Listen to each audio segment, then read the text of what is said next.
Oh, oh sudah tadi.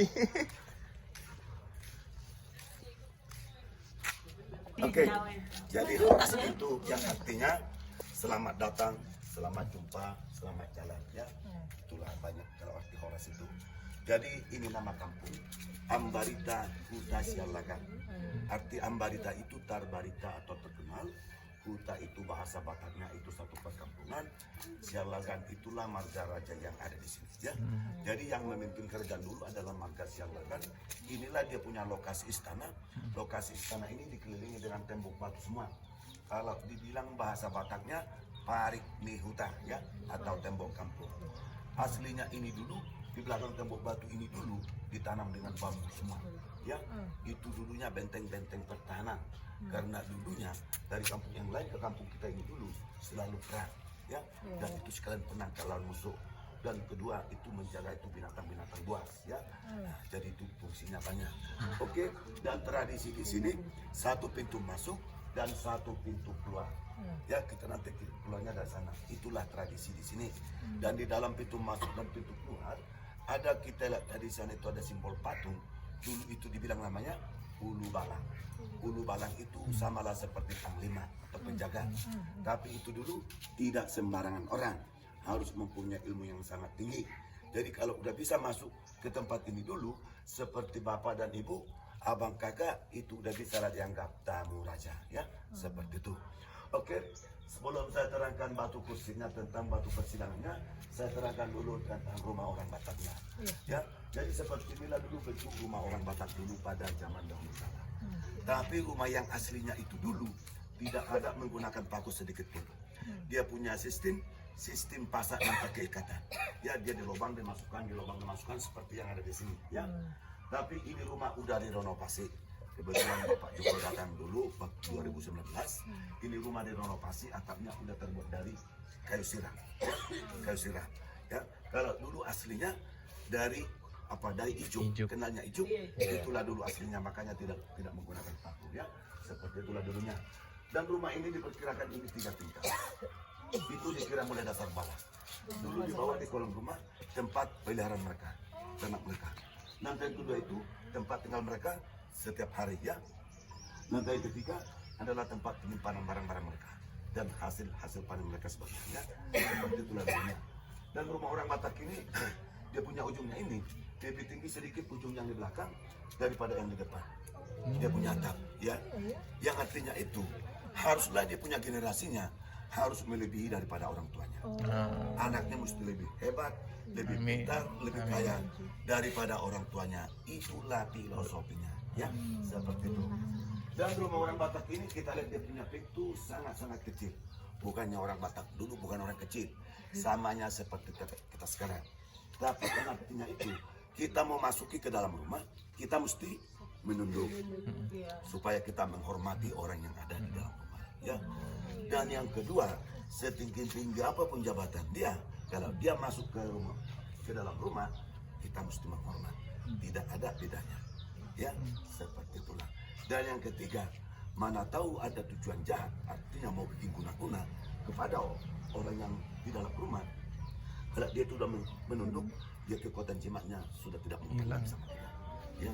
Jadi fungsinya juga banyak ya, seperti itu. Oke, dan kita lihat ini rumah orang Batak ini, dia punya tangga, nanti bisa dikira semua tetap selalu itu ganjil, nggak pernah itu. Kalau kenapa dibilang itu, amang udah tahu ya amang ya, dibilang itu hatoban, tahu hatoban? Pembantu kuli. Itu kalau pembantu masih apa namanya? Kalau dibilang dulu itu budak ya, udah sangat kejam itu. Makanya kalau bahasa Batak itu kalau dibilang anak di hatoban tuh, kalau dibilang udah kejam kali itu, udah lebih kejam daripada pembunuhan itu ya. Itulah yang paling dan terendah kalau sama orang Batak ya. Nah, jadi itulah. Nanti kalau nggak percaya nanti dikira semua pasti itu ganjil ya. Oke, dan ada kita lihat di sini dia punya ornamen rumah, ini ada artinya semua. Yang inilah yang dibilang namanya singa-singa, jaga dopat, cicak, simbol payudara. Kalau dulu orang yang mempunyai simbol seperti ini, termasuk ini sudah orang yang berada, udah orang yang mampu lah dulu menggunakan simbol seperti ini ya, yang namanya ini singa-singa ya. Jadi kalau yang ini namanya jaga dopat, ini dulu menjaga roh jahat ya, karena ilmu orang Batak itu dulu sangat kuat. bisa dari tempat yang lain ke tempat kita, bisa ditransfer, dia punya magic, bisa dikirim. Jadi ini termasuk ini penangkal, ya, penangkal roh halus atau penangkal roh jahat, ya, namanya jaga dopak, menjaga, ya, seperti itulah dulunya. Dan ini namanya cicak kalau bahasa Bataknya dibilang namanya boras pati, ya, boras pati. Cicak ini bisa hidup di rumah yang mewah, di rumah yang sederhana, di rumah yang paling sederhana. Bahwa orang Batak itu bisa hidup di mana-mana. Hiduplah seperti cicak, itulah dibuat perumpamaan, ya, seperti itu. Jadi kalau simbol paylaran ini termasuk simbol orang yang dermawan, orang yang kaya, tapi mesti bisa membantu orang-orang yang lemah tanpa mengharapkan imbalan. Ya. Dan yang kedua, sejauh manapun orang Batak itu merantau, jangan lupa kepada dia punya orang tua dan jangan lupa ke kampung halamannya. Itulah dia punya simbolnya. Ya. Oke, jadi ini dia punya warna rumah orang Batak itu adalah 3 warna, putih, merah, hitam. Yang putih itu melambangkan itu dunia atas, yang merah itu melambangkan itu dunia tengah tempat kita tinggal, yang hitam itu melambangkan itu dunia kegelapan yang sudah meninggal. Itulah lambang warna rumah tersebut. Ya. Oke, kita boleh masuk ke dalam rumah. Boleh, tapi cuma yang ini, yang lain nggak boleh. Karena itu rumah warga.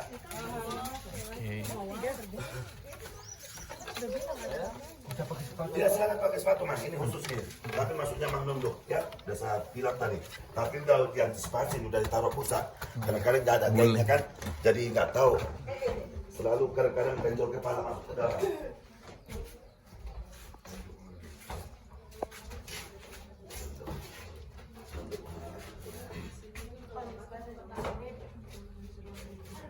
Bapak juga nggak orang Batak kan? Itu bukan. Jadi tadi Pak itu taksiran saya, tapi itu nggak taksiran saya, nggak biasa. Boleh kan? Menurut saya 100%. Iya. Terserah ini mas. Kalau masuk boleh kalau nggak. Oke, biar saya terangkan di dalam rumahnya. Jadi seperti inilah dulu bentuk di dalam rumah orang Batak itu. Ya. Rumah orang Batak itu dulu tidak ada punya kamar.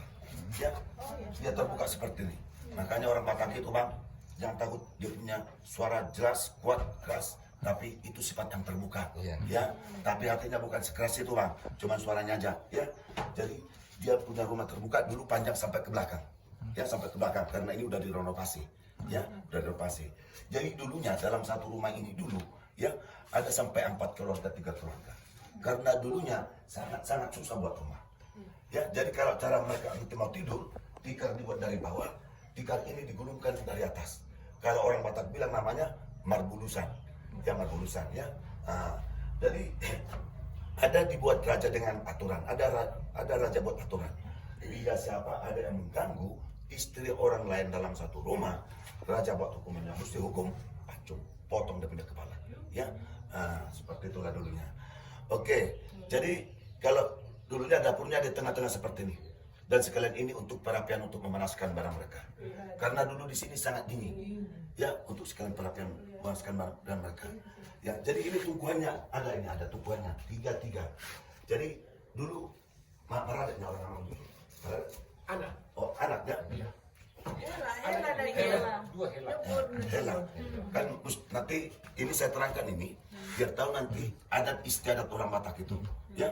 Ini yang dibilang dari Hanatolu, tumpuannya ini. Yang dia artinya dari Hanatolu, sopa marhula-hula, anak mardomat tubuh, elek marbol.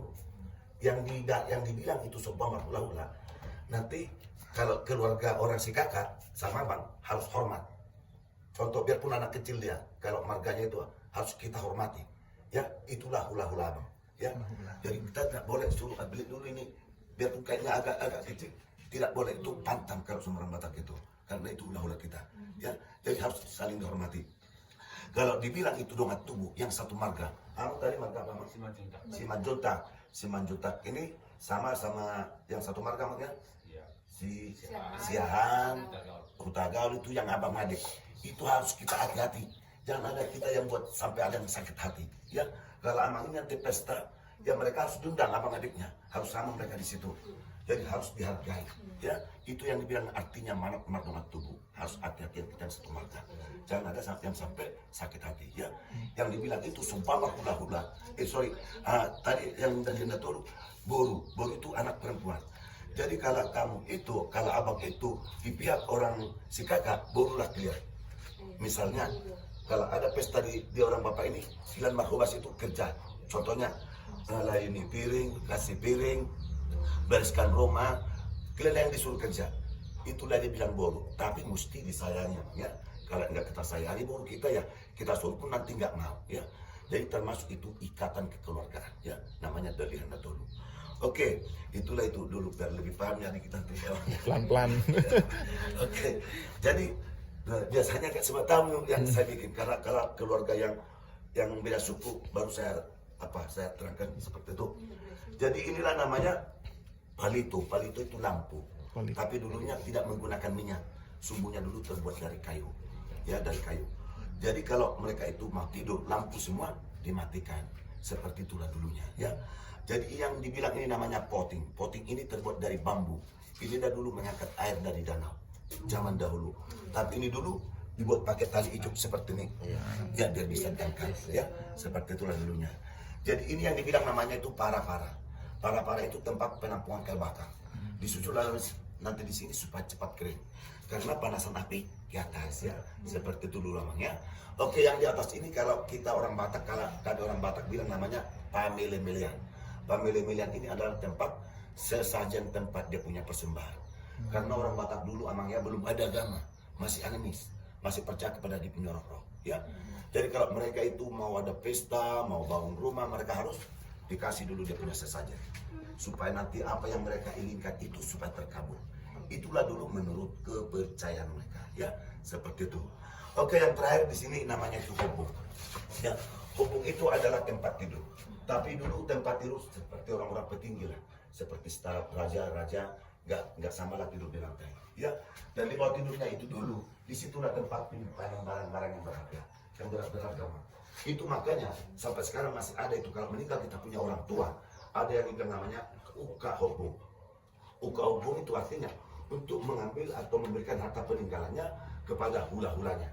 Nanti hula-hulanya itu tahu dari hula-hula yang saya bilang itu, ya, itu nanti diberikan itu, ya, diberikan nanti harta peninggalannya sebagian, bukan semua, ya, itu penghormatannya. Nanti ini hula-hula kita ini memberikan berkat lah sama kita. Kalau bahasa Batak dibilang mengalir pasu-pasu, ya, memberikan berkat.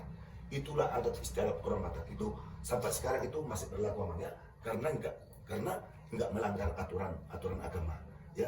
Tapi kalau emang sudah melanggar aturan agama tidak boleh sekarang. Kalau tahu nanti dari kena FPP, ya, itu dikeluarkan dari gereja, ya. Itulah sampai sekarang itu masih berlaku kalau yang bilang KOB. Oke, itulah tentang di dalam rumah. Ada lagi mau ditanya? Ada yang kurang jelas? Udah cukup jelas? Oke, kalau udah cukup jelas kita ke tahap yang kedua. Tapi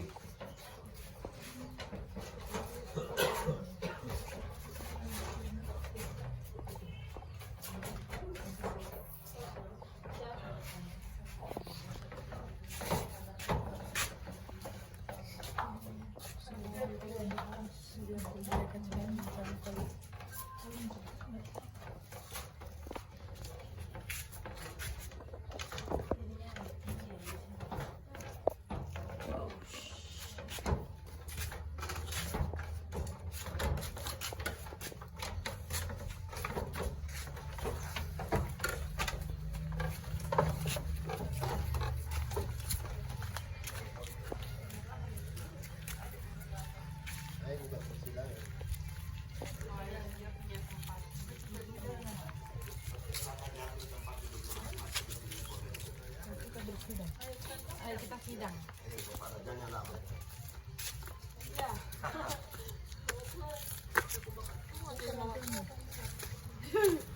Manjuntak siapa ya Manjuntak apa ya bisa ya tidak sana si Joshua Apokat. Iya. Oke, kita di sini rapat abangnya, makanya tadi abang inilah tapi biasanya di sininya yang dibilang itu apokatnya itu pengacaranya. Oke, jadi inilah abang yang dibilang namanya itu batu kursi, tempat musyawarah dan tempat memutuskan masalah-masalah.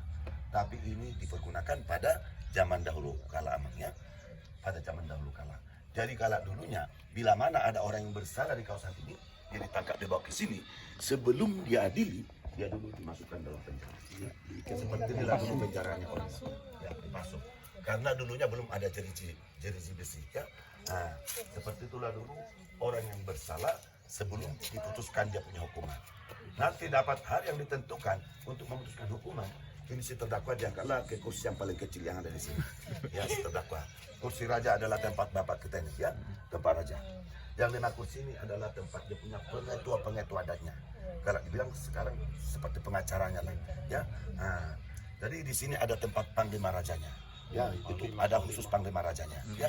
Nah, kalau dulu dibilang tuh sama dengan ulu balang itu, ya. Dan di sini adalah tempat datu. Kalau bahasa Batak dibilang namanya itu Parbarini, ya.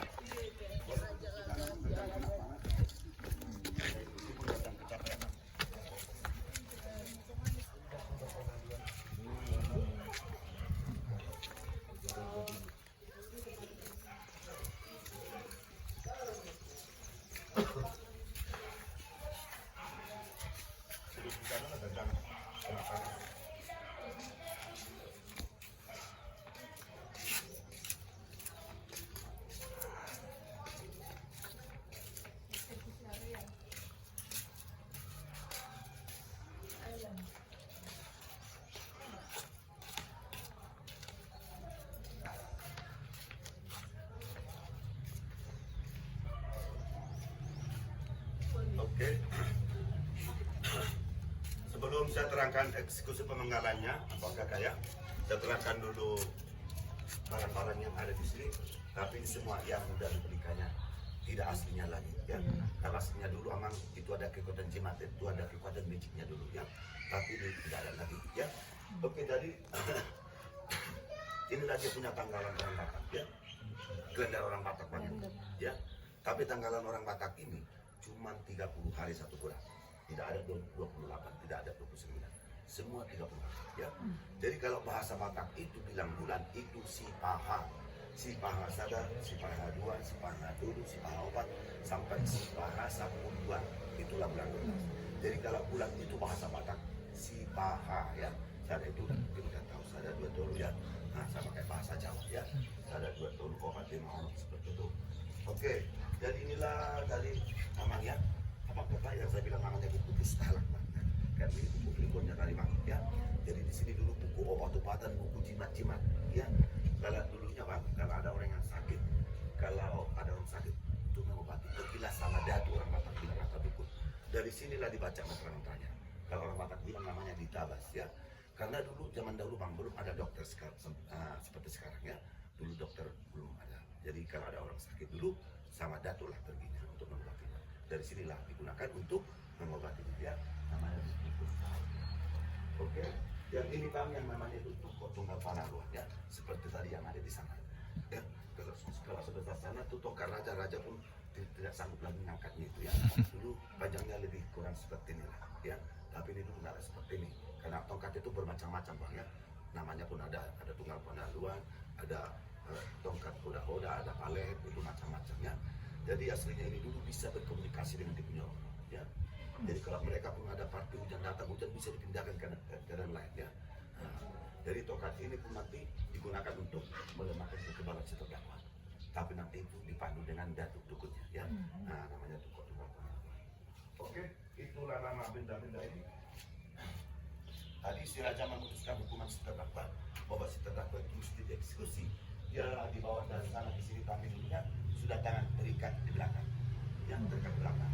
Dan sesudah di sini mata ditutup dengan kain polos, ya. Matanya ditutup dengan kain polos. Nah, lebih kurang seperti ini.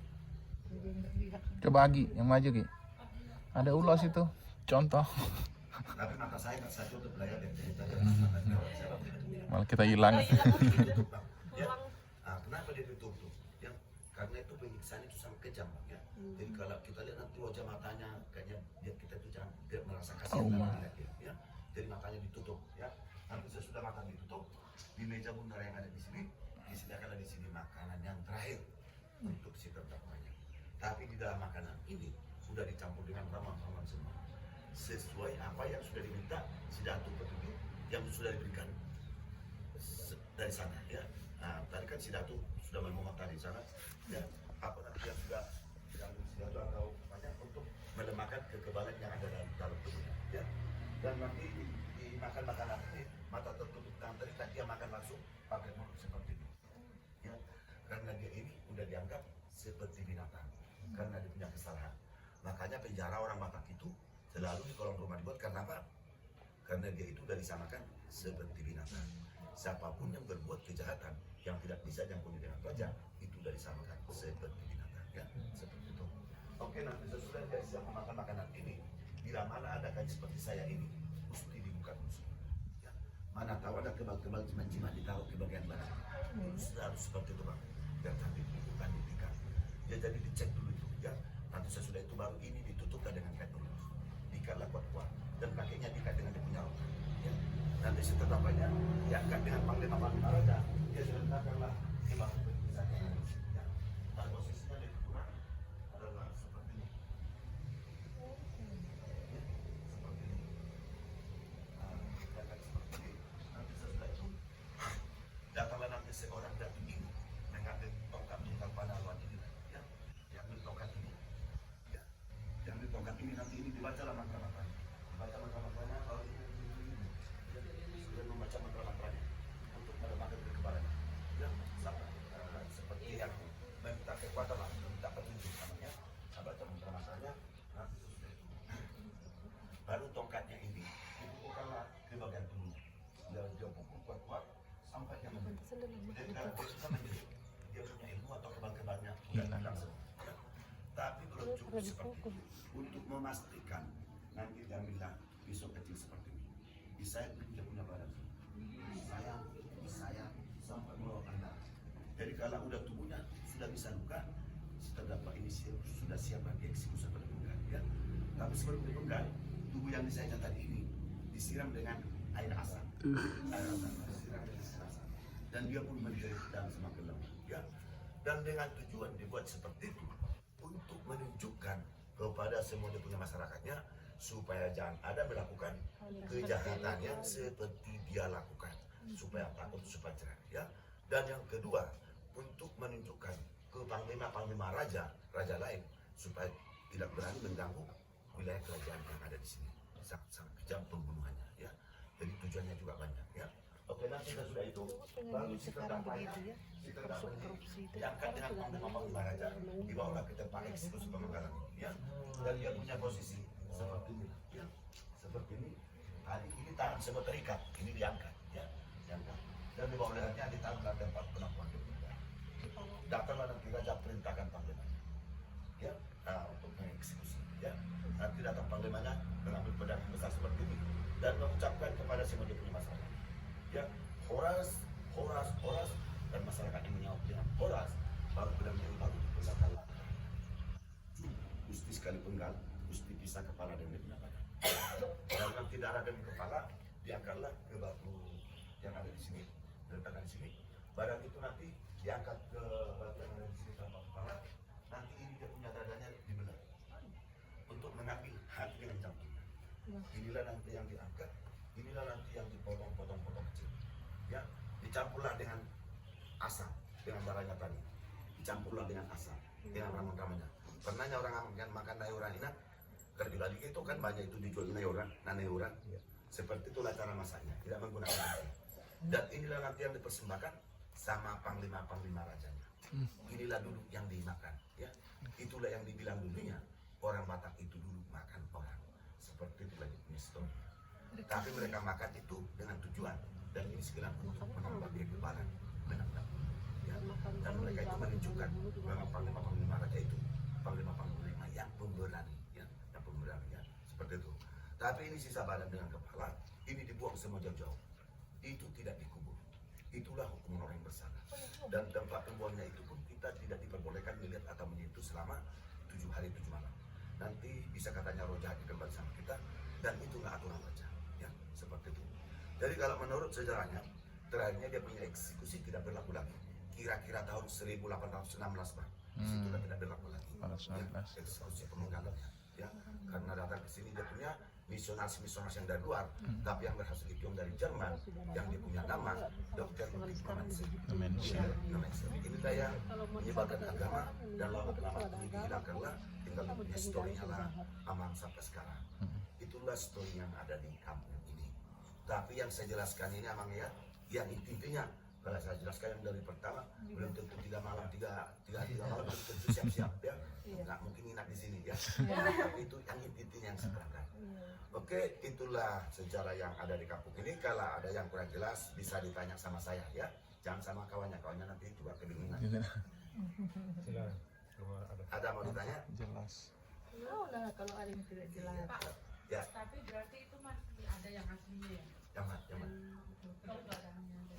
Disimpan. Saya bilang tadi kan kalau ada aslinya itu kan gini, kalau ada kesaktiannya itu kita nggak boleh lagi akan apa, karena itu ada apanya, artinya harus ada sesajennya itu. Berarti itu Jadi kalau nggak tahu kita memang ya, sesajennya itu bisa kena tumbang, yang aslinya itu Namanya aslinya memang sudah dibuang, tapi sebagian dihanguskan ya, Mang. iya dihanguskan Iya.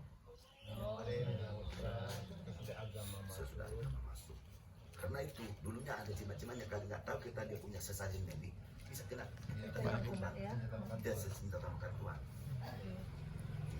Bagaimana jelas semua anak-anak Ada, tapi itulah yang barang-barang Sudah. tapi ada sebagian itu seperti piringnya apanya, tapi di musim Belanda itu mah ya, tapi Leiden. itu mereka mau memulangkan, tapi harus museum yang di sini harus benar-benar harus bisa menjaga kualitasnya apa itu.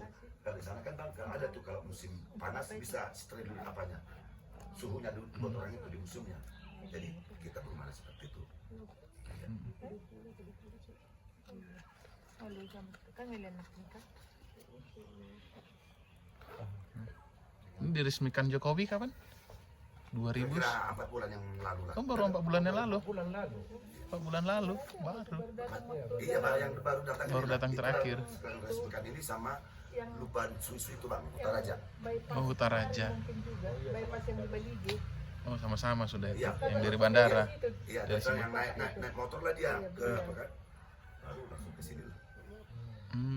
Baru nyalain berarti. Iya, makanya sudah berapa sekali. Habis pandemi. Kita saja mama masih baru Jadi itu pernah. souvenir itu ya, itu souvenir itu. Itu kalau di dalam itu nggak pakai AC tapi sejuk kali sentinya di dalam. Jadi kita keluarnya dari mana ini, Amang? Orangnya semana ya? Apanya? Sama seperti kita ya, jangan tinggi agak sedang gitu. Sama ya. Sama ya. Kalau besok dulu ya hampir sama. Tapi kebanyakan yang tinggi dulu. Iya, bisa lihat satu besar dikit aja.